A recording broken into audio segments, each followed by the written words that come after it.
ಓಂ ಶ್ರೀಂ ಶ್ರೀಮಾತ್ರೇ ನಮಃ. ಈ ಬಾರಿಯ ದಸರಾ ತುಂಬಾ ವಿಶಿಷ್ಟವಾಗಿ ಹೆಸರು ಮಾಡ್ತಾ ಇದೆ.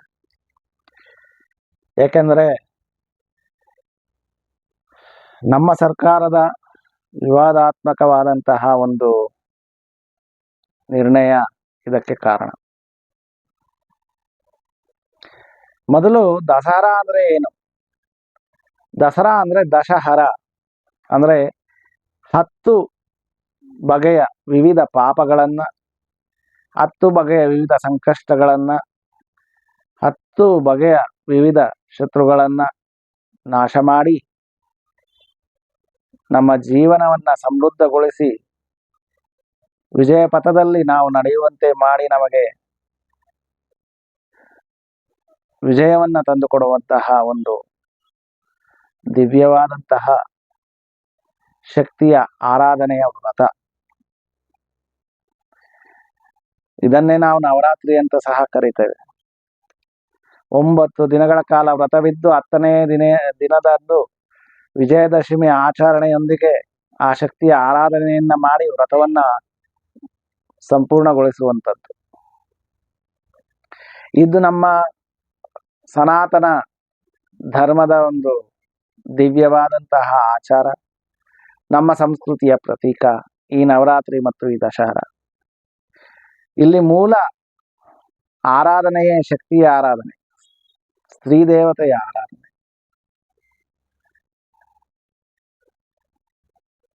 ಚಾಮುಂಡೇಶ್ವರಿಯ ಆರಾಧನೆ, ದುರ್ಗೆಯ ಆರಾಧನೆ, ತ್ರಿಶಕ್ತಿಗಳ ಆರಾಧನೆ, ಸಪ್ತ ಮಾತೃಕೆಗಳ ಆರಾಧನೆ. ನಾವು ಶಕ್ತಿಯನ್ನ, ಸ್ತ್ರೀಯನ್ನ ತ್ರಿಶಕ್ತಿಗಳಾಗಿ ಮಹಾಲಕ್ಷ್ಮಿ, ಮಹಾಸರಸ್ವತಿ, ಮಹಾಗೌರಿಯನ್ನಾಗಿ, ಪಂಚಕನ್ಯೆಯ ರೂಪಗಳಲ್ಲಿ, ಪಂಚಶಕ್ತಿಗಳ ರೂಪಗಳಲ್ಲಿ, ಪಂಚ ಪ್ರಕೃತಿಗಳ ರೂಪಗಳಲ್ಲಿ, ಸಪ್ತ ಮಾತೆಯ ರೂಪಗಳಲ್ಲಿ, ಅಷ್ಟ ಪ್ರಕೃತಿಗಳ ರೂಪಗಳಲ್ಲಿ, ಅಷ್ಟಲಕ್ಷ್ಮಿಯರ ರೂಪಗಳಲ್ಲಿ, ಅಷ್ಟಸಿದ್ಧಿಯ ರೂಪಗಳಲ್ಲಿ, ನವದುರ್ಗೆಯರ ರೂಪಗಳಲ್ಲಿ, ದಶಮಹಾವಿದ್ಯೆಯ ರೂಪಗಳಲ್ಲಿ, 16 ಕಳೆಯ ರೂಪಗಳಲ್ಲಿ, ಅನೇಕ ಬಗೆಯಲ್ಲಿ, ಕೊನೆಯದಾಗಿ ಗುರುಮಂಡಲ ರೂಪಿಣಿಯಾದ ಲಲಿತಾ ದೇವಿಯ ರೂಪದಲ್ಲಿ, ಭುವನೇಶ್ವರಿಯ ರೂಪದಲ್ಲಿ, ಅನ್ನಪೂರ್ಣೇಶ್ವರಿಯ ರೂಪದಲ್ಲಿ, ಭೂದೇವಿಯ ರೂಪದಲ್ಲಿ, ಇನ್ನೂ ಹೇಳ್ತಾ ಹೋದ್ರೆ ಅನೇಕ ಅನೇಕ ಅನೇಕ ಅನೇಕ ರೂಪಗಳಲ್ಲಿ ನಾವು ಶಕ್ತಿಯನ್ನ, ಸ್ತ್ರೀಯನ್ನ ಒಂದು ದಿವ್ಯ ಸ್ಥಾನದಲ್ಲಿಟ್ಟು ಆರಾಧಿಸ್ತಾ ಇದೆ. ಅದೆಲ್ಲದರ ಪ್ರತೀಕವೇ ಈ ನವರಾತ್ರಿ ಉತ್ಸವ, ನವರಾತ್ರಿ ವ್ರತ ಅಥವಾ ದಶಹರ ಒಂದು ಮಹೋತ್ಸವ. ಇಂತಹ ದಿವ್ಯವಾದ, ಪವಿತ್ರವಾದ, ವಿಶಿಷ್ಟವಾದ, ಮಹತ್ವವಾದ ನಮ್ಮ ಸಂಸ್ಕೃತಿಯ ಒಂದು ಆಚರಣೆಗೆ ಕಳಂಕ ತರುವಂತಹ ಕೆಲಸಗಳು ಯಾರೇ ಮಾಡಿದ್ರು, ಅದು ಸರ್ಕಾರ ಆಗ್ಬೋದು, ಮುಖ್ಯಮಂತ್ರಿ ಆಗ್ಬೋದು, ಉಪಮುಖ್ಯಮಂತ್ರಿ ಆಗ್ಬೋದು, ಯಾವುದೇ ಅಧಿಕಾರಿ ಆಗ್ಬೋದು, ಪ್ರಧಾನಮಂತ್ರಿ ಆಗ್ಬೋದು, ಅಥವಾ ಇನ್ನ ಯಾರೇ ಆಗ್ಬೋದು, ಈ ನವರಾತ್ರಿ ಉತ್ಸವವೇ ದುಷ್ಟ ಶಕ್ತಿಗಳ ನಾಶ, ಶಿಷ್ಟರ ಸಂರಕ್ಷಣೆ ಹಾಗೂ ಧರ್ಮದ ವಿಜಯದ ಸಂಕೇತ. ಇಂತಹ ಒಂದು ದಿವ್ಯವಾದಂತಹ ಒಂದು ಆಚರಣೆಗೆ ಕಳಂಕ ತರುವಂತಹ ಕೆಲಸ ಈ ಯಾವುದೇ ಉನ್ನತ ಪದವಿಯಲ್ಲಿ ಸ್ಥಾನದಲ್ಲಿದ್ದರೂ ಮಾಡಿದ್ದೇ ಆದ್ರೆ ಅವರಿಗೆ ವಿನಾಶ ತಪ್ಪಿದ್ದಲ್ಲ. ವಿನಾಶಕಾಲೇ ವಿಪರೀತ ಬುದ್ಧಿ ಎಂಬಂತೆ ಈ ಸರ್ಕಾರ ಅಥವಾ ಅಧಿಕಾರಿಗಳು ಅಥವಾ ಮಂತ್ರಿ ಸ್ಥಾನದಲ್ಲಿ, ಅಧಿಕಾರದಲ್ಲಿ ರಾಜ್ಯದ ಮೊದಲ ಪ್ರಜೆಗಳಾಗಿ ಇರ್ತಕ್ಕಂಥವರು ಇಂತಹ ದುರ್ಬುದ್ಧಿಯಿಂದ, ಇಂತಹ ಒಂದು ಅನೈತಿಕವಾದಂತಹ, ಅಧಾರ್ಮಿಕವಾದಂತಹ ನಿರ್ಣಯಗಳನ್ನು ತೆಗೆದುಕೊಂಡಿದ್ದೇ ಆದರೆ ಅದು ಕೇವಲ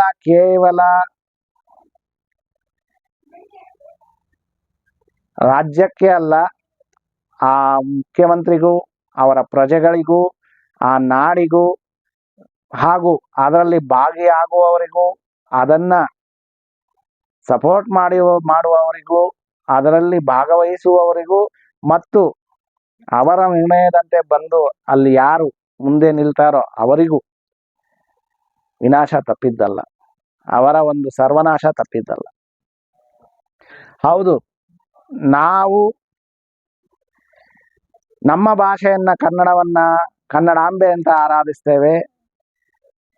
ಅಸಲು ಅದಕ್ಕೂ ಮೊದಲು ನಾವು ಓದುವ ಪ್ರಾರಂಭದಲ್ಲೇ ಅಕ್ಷರಾಭ್ಯಾಸದ ಸಮಯದಲ್ಲೇ ಅಕ್ಷರ ಪರಬ್ರಹ್ಮಣಿ ಸಾವಿತ್ರಿಯಾಗಿ, ಗಾಯತ್ರಿಯಾಗಿ, ಸರಸ್ವತಿಯಾಗಿ ಪೂಜಿಸೇ ನಾವು ಅಕ್ಷರಾಭ್ಯಾಸವನ್ನ ಮಾಡ್ತೇವೆ. ನಮ್ಮ ವಿದ್ಯೆಯನ್ನ ಸರಸ್ವತಿ ಅಂತ ಆರಾಧಿಸ್ತೇವೆ. ನಾವು ತಿನ್ನೋ ಅನ್ನವನ್ನ ಅನ್ನಪೂರ್ಣೇಶ್ವರಿ ಅಂತ ಆರಾಧಿಸ್ತೇವೆ. ನಾವು ನಿಲ್ಲುವ ನೆಲವನ್ನ ಭೂದೇವಿ, ಭೂಮಾತೆ ಅಂತ ಆರಾಧಿಸ್ತೇವೆ. ನಮಗೆ ನೆರಳನ್ನು ಕೊಡುವಂತಹ ವೃಕ್ಷಗಳನ್ನ ವನದೇವಿ ಅಂತ ಆರಾಧಿಸ್ತೇವೆ. ನಮಗೆ ಜೀವನಾಧಾರವಾಗಿ ಜಲಧಾರೆಯಾಗಿ ನಮ್ಮನ್ನ ರಕ್ಷಿಸ್ತಾ ಇರತಕ್ಕಂಥ ನೀರನ್ನ ಗಂಗೆ ಅಂತ ಪೂಜಿಸ್ತೇವೆ.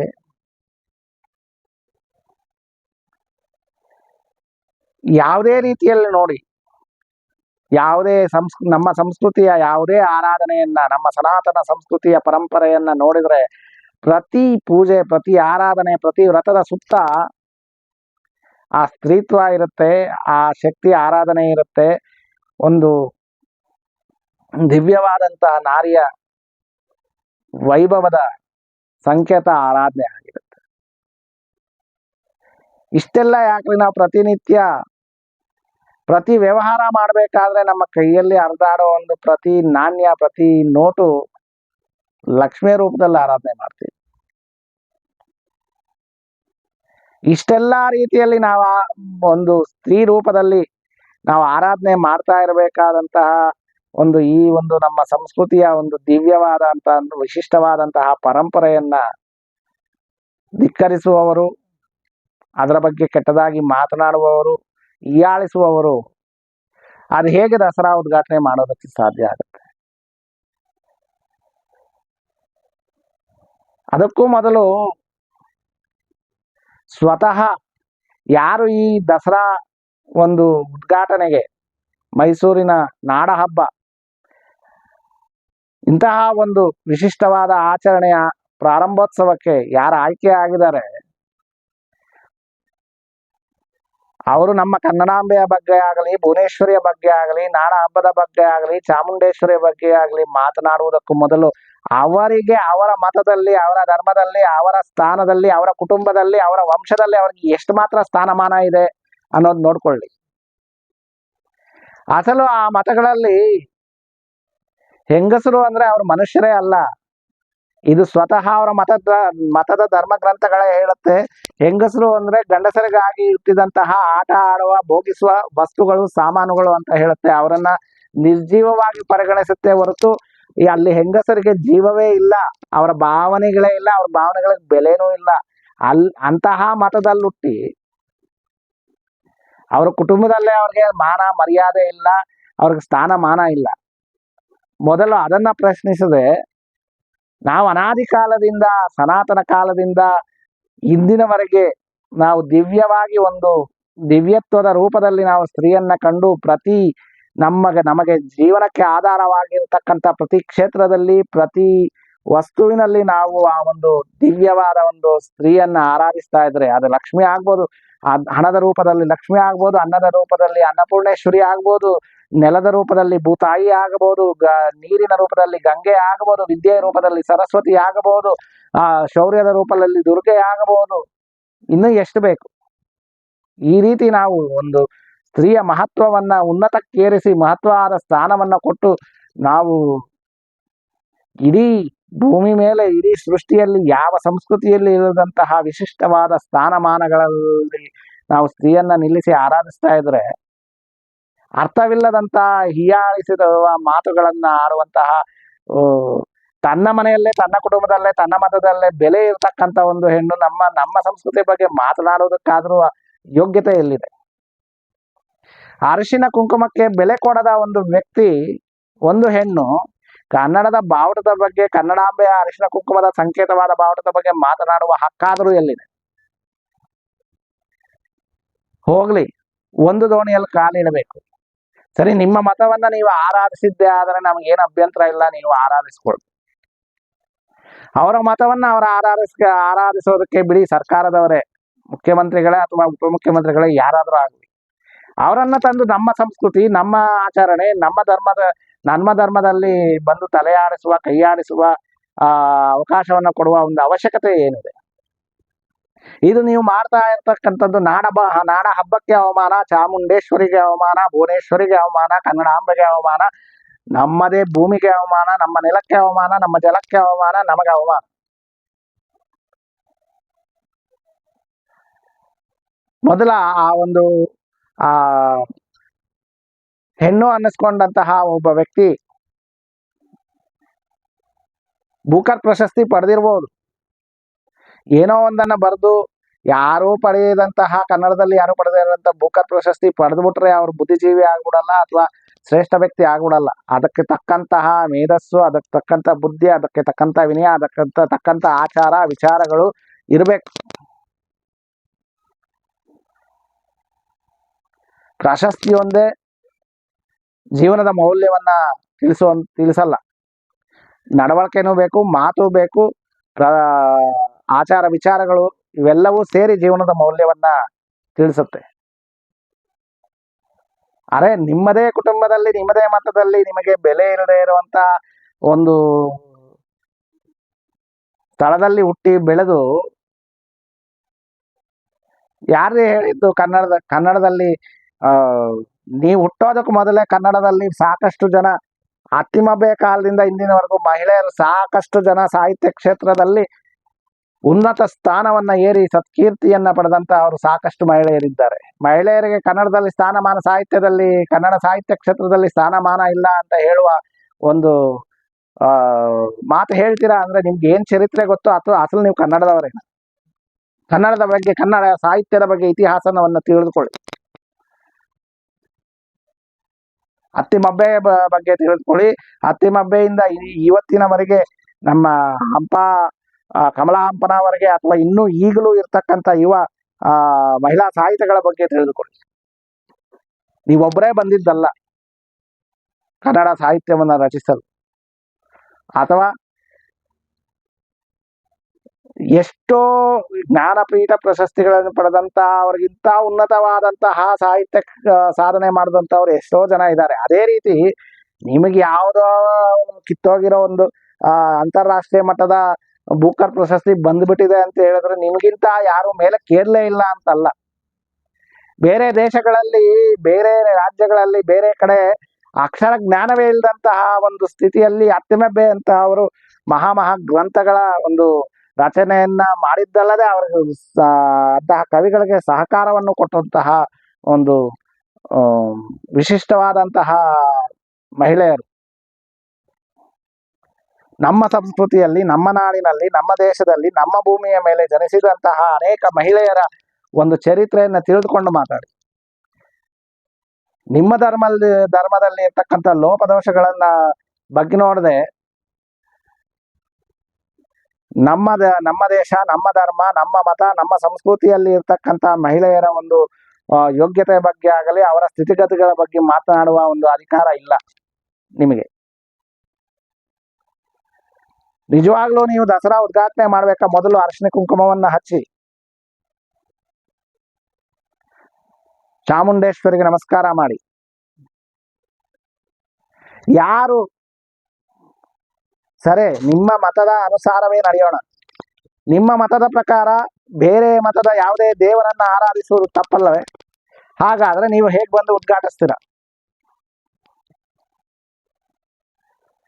ನವರಾತ್ರಿಯ ಒಂದು ಆಚರಣೆಯನ್ನ, ದಸರಾ ಮಹೋತ್ಸವವನ್ನ ನೀವು ಉದ್ಘಾಟಿಸುವಾಗ ಅಲ್ಲಿ ಅಂಬಾರಿಯ ಮೇಲೆ ಬರ್ತಕ್ಕಂಥ ಚಾಮುಂಡೇಶ್ವರಿಗೆ ಹೂವನ್ನ ಚೆಲ್ಲಿ ಆ ಚಾಮುಂಡೇಶ್ವರಿಯನ್ನ ಸ್ವಾಗತಿಸಿ, ಆ ಅಂಬಾರಿಯನ್ನ ಸ್ವಾಗತಿಸಿ ನೀವು ಉದ್ಘಾಟನೆ ಮಾಡಬೇಕು. ನಿಮ್ಮ ಮತಧರ್ಮದ ಪ್ರಕಾರ ವಿಗ್ರಹದ ಒಂದು ಆರಾಧನೆ ಪಾಪ ಅಲ್ಲವೇ? ವಿಗ್ರಹ ಆರಾಧನೆನೇ ಒಂದು ಮಹಾಪಾತಕ ಅಲ್ವಾ ನಿಮ್ಮ ಮತದ ಪ್ರಕಾರ? ಅಂದ್ರೆ ನಿಮ್ಮ ಮತವನ್ನ ಧಿಕ್ಕರಿಸಿ, ನಿಮ್ಮ ಮತ ಗ್ರಂಥವನ್ನ ಧಿಕ್ಕರಿಸಿ, ನಿಮ್ಮ ಮತದ ಒಂದು ನಿಯಮಗಳನ್ನ ಧಿಕ್ಕರಿಸಿ ನೀವು ಆ ಪಾಪವನ್ನು ಮಾಡೋದಕ್ಕೆ ಬರ್ತಾ ಇದ್ದೀರಾ ಅಂತಾರ ಅರ್ಥ? ನಿಮ್ಮ ಮತಗ್ರಂಥ ಬೇಡ ಅಂತ, ನಿಮ್ಮ ದೈವ ಬೇಡ ಅಂತ ಹೇಳಿರ್ತಕ್ಕಂತಹ ಒಂದು ಕೆಲಸ ಕಾರ್ಯಗಳಲ್ಲಿ ಅದು ಹೇಗೆ ಭಾಗವಹಿಸ್ತೀರಾ ನೀವು? ಆ ರೀತಿ ನಿಮ್ಮ ಮತಕ್ಕೆ ನೀವು ಬೆಲೆ ಕೊಡದೆ, ನಿಮ್ಮ ಮತ ಗ್ರಂಥಕ್ಕೆ ನೀವು ಬೆಲೆ ಕೊಡದೆ, ನಿಮ್ಮ ಮತದ ಒಂದು ಆಚಾರ ವಿಚಾರಗಳಿಗೆ, ಆ ನಿಯಮಗಳಿಗೆ ಬೆಲೆ ಕೊಡದೆ ದಾರಿ ತಪ್ಪಿ ಬಂದು ನಮ್ಮ ಮತದ ಬಗ್ಗೆ, ನಮ್ಮ ಧರ್ಮದ ಬಗ್ಗೆ, ನಮ್ಮ ಸಂಸ್ಕೃತಿಯ ಬಗ್ಗೆ, ನಮ್ಮ ನಾಡಿನ ಮಹಿಳೆಯರ ಬಗ್ಗೆ ಮಾತನಾಡುವ ಯೋಗ್ಯತೆ ನಿಮಗೆ ಎಲ್ಲಿಂದ ಬಂತು? ಅಂತಹ ವ್ಯಕ್ತಿಯನ್ನ ಇಷ್ಟು 100 ಕೋಟಿ ಜನರಲ್ಲಿ, ಹಿಂದೂಗಳಲ್ಲಿ 100 ಕೋಟಿಗೂ ಹೆಚ್ಚು ಇರುವಂತಹ ಹಿಂದೂಗಳ ಒಂದು ಜನಸಂಖ್ಯೆಯಲ್ಲಿ ನಮ್ಮ ರಾಜ್ಯದ ಮುಖ್ಯಮಂತ್ರಿಗಾಗಲಿ, ಉಪಮುಖ್ಯಮಂತ್ರಿಗಾಗಲಿ, ಅಧಿಕಾರಿಗಳಿಗಾಗಲಿ, ಈ ಸರ್ಕಾರಕ್ಕಾಗಲಿ ಒಬ್ಬ ಯೋಗ್ಯ ಹಿಂದೂ ಮಹಿಳೆ ಸಿಗ್ಲಿಲ್ವಾ?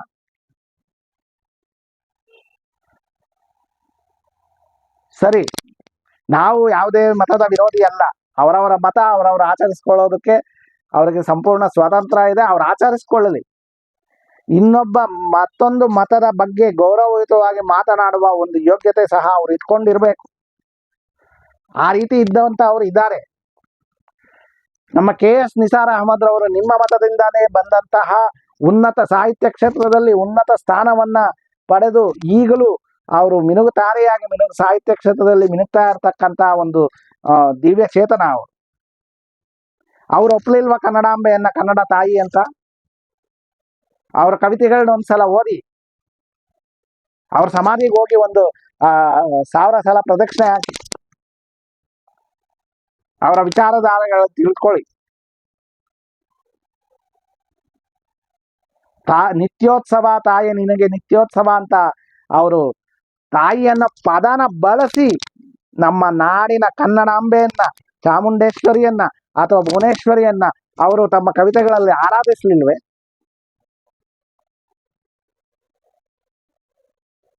ಅವರು ನಮ್ಮ ದೇಶವನ್ನ ಭಾರತಾಂಬೆ ಅಂತ ಒಪ್ಪಲಿಲ್ವೇ? ನಮ್ಮ ರಾಜ್ಯದಲ್ಲಿ ಕನ್ನಡವನ್ನ ಕನ್ನಡಾಂಬೆ ಅಂತ ಒಪ್ಪಲಿಲ್ವೇ? ಅವ್ರು ಯಾವ ಮತದವರಾದ್ರೆ ಏನು, ಅವರು ಇಲ್ಲಿನ ಸಂಸ್ಕೃತಿಯನ್ನ, ಇಲ್ಲಿನ ಭಾಷೆಯನ್ನ, ಇಲ್ಲಿನ ಒಂದು ತತ್ವ ಸಿದ್ಧಾಂತಗಳನ್ನ ಅವ್ರು ಗೌರವಿಸಿ ಅದಕ್ಕೆ ತಕ್ಕಂತ ಒಂದು ರಚನೆಯನ್ನು ಸಹ ಮಾಡಿ ಗೌರವ ನೀಡಲಿಲ್ವೇ?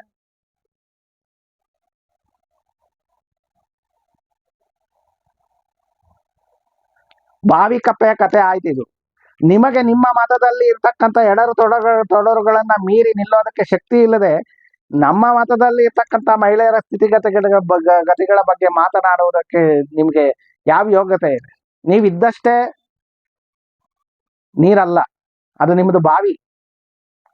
ಸನಾತನ ಸಂಸ್ಕೃತಿ ಸಪ್ತ ಸಾಗರಗಳಿಗಿಂತ ದೊಡ್ಡದು, ವಿಶಾಲವಾದದ್ದು.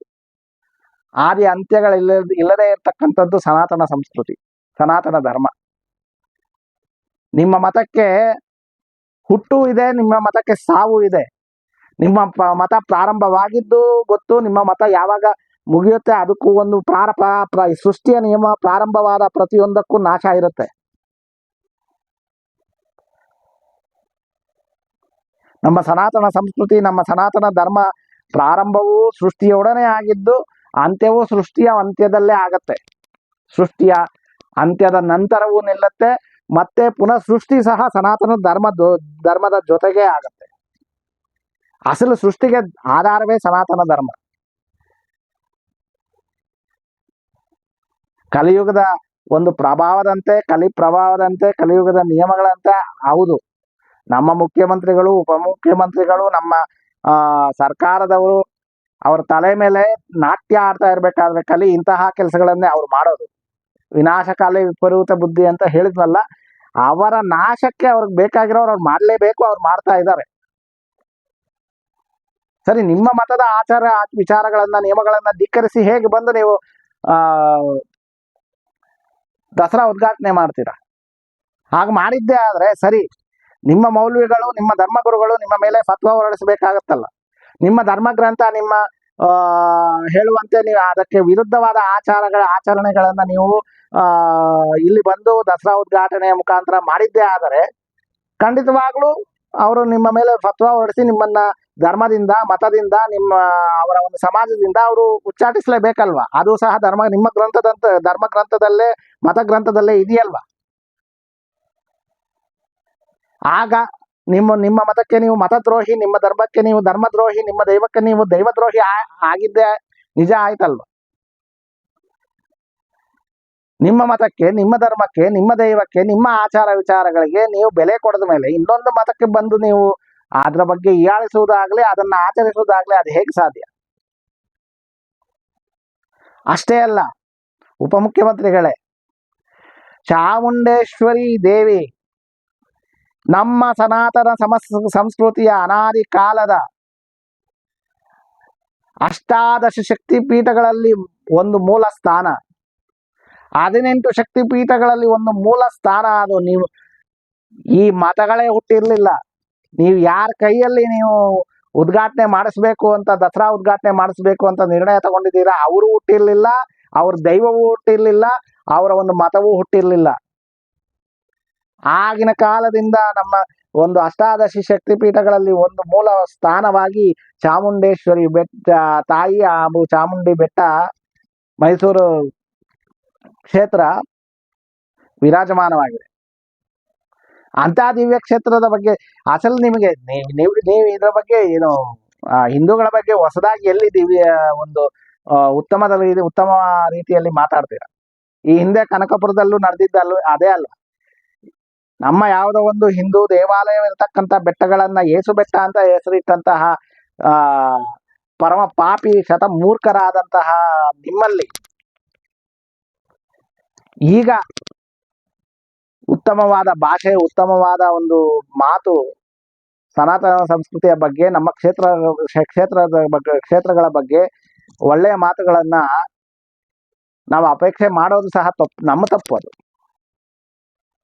ನೀವು ಕೈ ಇಡ್ತಾ ಇರತಕ್ಕಂಥದ್ದು ದುಷ್ಟ ನಾಶ ಮಾಡಿ, ಅಸುರ ನಾಶ ಮಾಡಿ, ವಿಜಯವನ್ನ ತಂದುಕೊಟ್ಟು ವಿಜಯೋತ್ಸವ ಆಚರಿಸಿದಂತಹ ಒಂದು ದಿವ್ಯವಾದಂತಹ ಶಕ್ತಿಯ ರೂಪದ ಒಂದು ಆಚರಣೆಯ ಒಂದು ವಿಚಾರದಲ್ಲಿ ಕೈ ಇಡ್ತಾ ಇದ್ದೀರಾ. ನೀವು ಹೋಗಿ ಬಲಿಪಶುವಾಗಿ ತಲೆ ಕೊಡ್ತಾ ಇದ್ದೀರಾ. ಎಚ್ಚರಿಕೆ ಇರಲಿ. ಎಲ್ಲಾದ್ರೂ ಚಾಮುಂಡೇಶ್ವರಿ ನಿಮ್ಮ ಈ ದುಷ್ಕೃತ್ಯಕ್ಕೆ ಯಾವ ರೀತಿ ಶಿಕ್ಷಿಸ್ತಾಳೋ ಅದನ್ನ ನಿರ್ಣಯಿಸುವ ಶಕ್ತಿ ನನಗೂ ಸಹ ಇಲ್ಲ.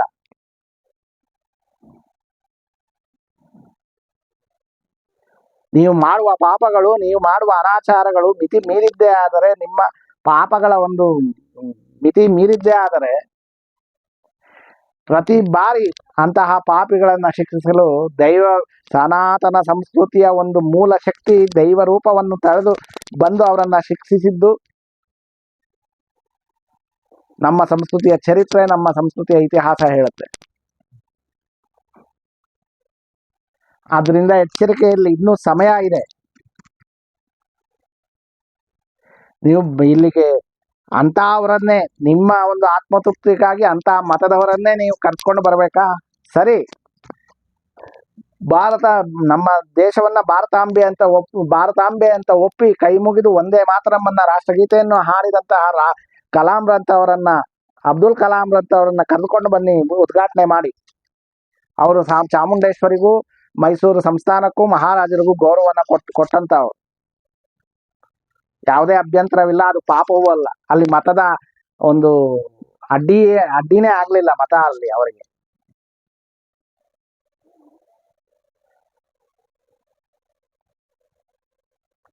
ಇಲ್ಲ,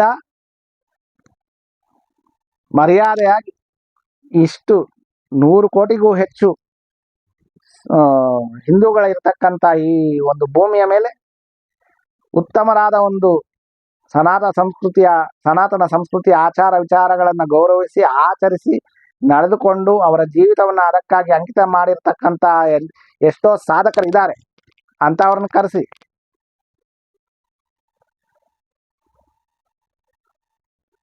ಅದು ಬಿಟ್ಟು ನಿಮ್ಮ ಹಳ್ಳವನ್ನ ನೀವೇ ತೋಡ್ಕೊಳ್ಬೇಡಿ.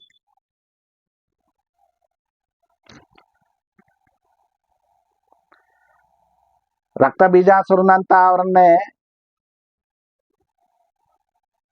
ಕೊಂದಂತ ಅವಳು ಮಹಾತಾಯಿ ಚಾಮುಂಡೇಶ್ವರಿ. ನೀವ್ ಯಾವ ಲೆಕ್ಕ?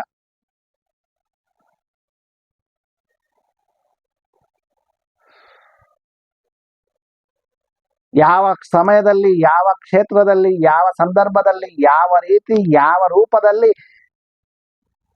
ಯಾವ ರೀತಿಯಲ್ಲಿ, ಯಾವ ಕಾರಣಕ್ಕಾಗಿ ನಮ್ಮ ಒಂದು ಸನಾತನ ಸಂಸ್ಕೃತಿಯ ಮೂಲ ಶಕ್ತಿ ಅವತರಿಸುತ್ತೋ ಅದು ಹೇಳೋದಕ್ಕೆ ಸಾಧ್ಯ ಇಲ್ಲ. ಯಾರು ಅದನ್ನ ಅಪೇಕ್ಷೆನೆ, ಯಾರು ಅದನ್ನ ಊಹೆ ಕೂಡ ಮಾಡೋಕ್ಕೆ ಸಾಧ್ಯ ಇಲ್ಲದೆ ಇರತಕ್ಕಂತಹ ರೂಪಗಳಲ್ಲಿ ಅವತಾರಗಳನ್ನು ತೆಗೆದುಕೊಂಡಂತಹ ದಿವ್ಯ ಶಕ್ತಿ ನಮ್ಮ ಸನಾತನ ಸಂಸ್ಕೃತಿಯ ದೇವಾ ಒಂದು ಮೂಲ ದೈವ. ನರಸಿಂಹ ಅವತಾರವನ್ನು ಯಾರು ಊಹಿಸಿದ್ದರು?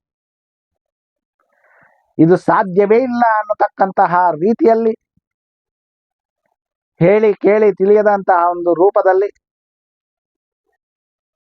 ಸಂದರ್ಭದಲ್ಲಿ, ವಿಚಿತ್ರವಾದ ಸನ್ನಿವೇಶದಲ್ಲಿ, ಒಂದು ನಿರ್ಜೀವವಾದ ಕಂಬದಿಂದ ಹಗಲಲ್ಲದ ರಾತ್ರಿ ಅಲ್ಲದ ಸಂಜೆಯ ವೇಳೆ, ಅಲ್ಲದ ಭೂಮಿಯ ಮೇಲಲ್ಲದ ತನ್ನ ತೊಡೆಯ ಮೇಲೆ, ಶಸ್ತ್ರವೇ ಅಲ್ಲದಂತ ತನ್ನ ಉಗುರಿನಿಂದ ಯಾವ ರೀತಿ ನರಸಿಂಹ ಅವತಾರ ಆವಿರ್ಭವಿಸಿ ಆ ಒಂದು ಅಸುರನನ್ನ ಸಂಹಾರ ಮಾಡಿದ್ದು.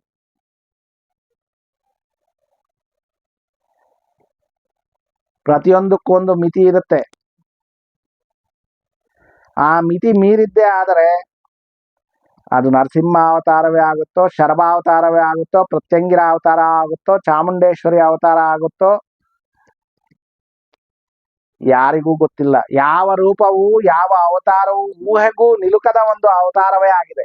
ಆ ಅವತಾರ ಆದ ನಂತರವೇ ಆ ಅವತಾರದ ಒಂದು ವೈಭವ, ವೈಶಿಷ್ಟ್ಯ, ಒಂದು ವಿಚಿತ್ರ, ಇವುಗಳೆಲ್ಲಗಳ ಒಂದು ದರ್ಶನ ಆಗೋದು ನಮಗೆ. ಆದ್ದರಿಂದ ಸನಾತನ ಸಂಸ್ಕೃತಿಯ ಬಗ್ಗೆ ಆಗಲಿ, ಆಚಾರ ವಿಚಾರಗಳ ಬಗ್ಗೆ ಆಗಲಿ, ವ್ರತ ನಿಷ್ಠೆಗಳ ಬಗ್ಗೆ ಆಗಲಿ, ಅದು ದಸರಾ ಆಗಲಿ, ಗಣೇಶೋತ್ಸವ ಆಗಲಿ, ಅಥವಾ ಇನ್ನ ಯಾವುದೇ ನಮ್ಮ ಹಬ್ಬ ಹರಿದಿನಗಳಾಗಲಿ, ವ್ರತಗಳಾಗಲಿ, ಯಾವುದೇ ಒಂದು ಆಚರಣೆ ಆಗಲಿ, ಅವುಗಳ ಬಗ್ಗೆ ಇಂಥ ಕೀಳಾದ ನಿರ್ಣಯಗಳನ್ನ, ನೀಚವಾದಂತಹ ನಿರ್ಣಯಗಳನ್ನು ತೆಗೆದುಕೊಳ್ಳಬೇಡಿ. ಹಾಗೂ ಹೀಯಾಳಿಸಿ ಮಾತಾಡಬೇಡಿ. ನೀವು ಹಿಂದೂಗಳೇ ಅನ್ನೋದನ್ನ ಮರಿಬೇಡಿ.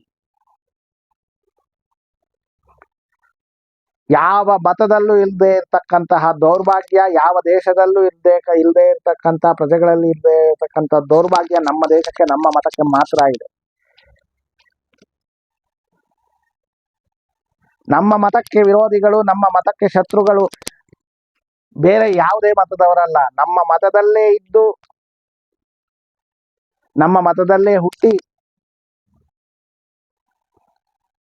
ಅವರ ತಂದೆ ತಾಯಿಯರು ನಮ್ಮ ಮತವನ್ನೇ ಆಚರಿಸಿ ಹಲವು ದೇವತೆಗಳನ್ನ ಬೇಡಿಕೊಂಡು ವ್ರತಗಳನ್ನ ಮಾಡಿ ಅವರನ್ನು ಹುಟ್ಟಿಸಿದ್ರೆ, ಇಂತಹ ಒಂದು ಜವಾಬ್ದಾರಿ ಸ್ಥಾನದಲ್ಲಿದ್ದು ಬೇಜವಾಬ್ದಾರಿತನದಿಂದ ನಡ್ಕೊಂಡು ಧರ್ಮದ್ರೋಹಿಗಳಾಗಿ, ದೈವದ್ರೋಹಿಗಳಾಗಿ, ಪಿತೃದ್ರೋಹಿಗಳಾಗಿ, ದೇಶದ್ರೋಹಿಗಳಾಗಿ, ಪ್ರಜೆಗಳ ದ್ರೋಹಿಗಳಾಗಿ ಅವರ ನಾಶವನ್ನ ಅವರೇ ತಂದುಕೊಳ್ಳೋದಲ್ಲದೆ ನಾಡಿನ ನಾಶವನ್ನ, ರಾಜ್ಯದ ನಾಶವನ್ನ, ದೇಶದ ನಾಶವನ್ನ ಕೂಡ ಮಾಡ್ತಕ್ಕಂತಹ ಒಂದು ವಿಪರೀತ ಬುದ್ಧಿಯ, ದುರ್ಬುದ್ಧಿಯ ಇಂತಹ ಜನರನ್ನ ಶಿಕ್ಷಿಸೋದಕ್ಕೆ ಖಂಡಿತ ಖಂಡಿತ ಖಂಡಿತ ಯಾವ ದೈವ ಯಾವ ರೂಪದಲ್ಲಿ ಬಂದು ಯಾವ ರೀತಿ ಯಾರನ್ನ ಶಿಕ್ಷಿಸುತ್ತೋ ಖಂಡಿತ ಯಾರಿಗೂ ತಿಳಿದಿಲ್ಲ. ಯಾವ ಕ್ಷಣದಲ್ಲೇ ಬೇಕಾದರೂ, ಯಾರಿಗೆ ಬೇಕಾದರೂ, ಯಾರನ್ನ ಬೇಕಾದರೂ ಶಿಕ್ಷಿಸುವ ಶಕ್ತಿ, ಸಂಹಾರ ಮಾಡುವ ಶಕ್ತಿ ಕೇವಲ ಕೇವಲ ಕೇವಲ ಸನಾತನ ಮೂಲ ಆ ಪರಬ್ರಹ್ಮ ತತ್ವಕ್ಕೆ ಮಾತ್ರ ಇದೆ. ಅದಕ್ಕೆ ಅನೇಕ ರೂಪಗಳು, ಯಾವ ರೂಪ ಯಾವಾಗ ಯಾವ ಕಾರಣಕ್ಕೆ ಆವಿರ್ಭವಿಸುತ್ತೋ ಯಾರಿಗೂ ತಿಳಿದಿಲ್ಲ. ನೀವು ಊಹೆ ಮಾಡದಂತಹ ರೂಪದಲ್ಲಿ ಬರಬಹುದು, ನೀವು ಊಹೆ ಮಾಡದಂತಹ ಸ್ಥಳದಲ್ಲಿ ಬರಬಹುದು, ನೀವು ಊಹೆ ಮಾಡದಂತಹ ಒಂದು ಘಟನೆಯಲ್ಲಿ ಆವಿರ್ಭವಿಸಬಹುದು. ಈಗಲೂ ಸಮಯ ಇದೆ. ಒಂದು, ನೀವಾಗಿ ನೀವು ಉತ್ತಮರಾದಂಥವರನ್ನ ಆರಿಸಿ ಈ ನವರಾತ್ರಿಯ ದಸರಾ ಮಹೋತ್ಸವನ್ನ ಉದ್ಘಾಟನೆಗೆ ಆಹ್ವಾನ ನೀಡಿ, ಹಾಗೂ ಈಗಾಗಲೇ ಯಾರ ಆಹ್ವಾನ ಸ್ವೀಕರಿಸಿದ್ದೀರಾ ನೀವಾಗಿ ನೀವು ಹಿಂದಕ್ಕೆ ಸರಿದು ನಿಮ್ಮ ಮತಕ್ಕೂ ಗೌರವವನ್ನ ಕೊಡಿ, ನಮ್ಮ ಒಂದು ಧರ್ಮಕ್ಕೂ ಗೌರವವನ್ನ ಕೊಡಿ. ಇಲ್ಲ ನಿಮ್ಮ ನಾಶವು ನಿಮ್ಮದೇ ದೈವದಿಂದ ನಿಮ್ಮ ನಾಶವು ತಪ್ಪಿದ್ದಲ್ಲ, ನಮ್ಮ ಧರ್ಮದ ನಮ್ಮ ದೈವದಿಂದ ಅವರನ್ನ ಆಹ್ವಾನಿಸಿದವರ ನಾಶವು ತಪ್ಪಿದ್ದಲ್ಲ. ಜೈ ಕನ್ನಡಾಂಬೆ, ಜೈ ಚಾಮುಂಡೇಶ್ವರಿ, ಜೈ ಭುವನೇಶ್ವರಿ, ಜೈ ಅನ್ನಪೂರ್ಣೇಶ್ವರಿ, ಜೈ ಶ್ರೀಮಾತೆ.